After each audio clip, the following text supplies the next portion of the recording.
எங்க ஊர்னாவே சாப்பாடு தான். காரசாரமா நல்ல வத்த குழம்பு, புளிக்குழம்பு, சிக்கன் குழம்பு, மட்டன் குழம்புன்னு வச்சு சாப்பிடுறது தான் எங்க பழக்கம். அதுல இந்த சிக்கன் சுக்கா வறுவல் மட்டும் அப்படி இருக்குங்க.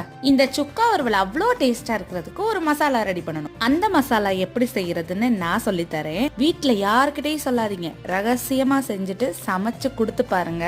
டேஸ்ட் அப்படி இருக்கும். மல்லி, சோம்பு ரெண்டும் சம அளவுல எடுத்துக்கோங்க. அதுல பாதி அளவு மிளகு, ஜீரகம் எடுத்துக்கோங்க.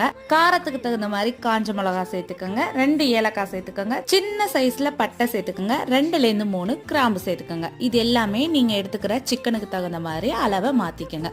இப்ப நான் சொன்னது எல்லாமே 1/2 கிலோ சிக்கனுக்கு தகுந்த மாதிரி சொல்றேன். அவ்வளவுதாங்க. இந்த பவுடரை மட்டும் ரெடி பண்ணி வச்சுக்கிட்டீங்கன்னா போதும். இவ்வளவு ஈஸியான வேலையிலையும் நமக்கு சோம்பேறித்தனம் வரும். மொத்தமா அரைச்சு பவுடராக்கி ஃப்ரிட்ஜுக்குள்ள தள்ளிடுறது. அதை எடுத்து போட்டு சமைச்சிங்கன்னா டேஸ்டே வராது. டேஸ்ட் வரணும்னா அப்பப்ப மசாலா அரைச்சு பக்குவமா செஞ்சு பாருங்க. டேஸ்ட் அப்படி இருக்கும். Tata bye by.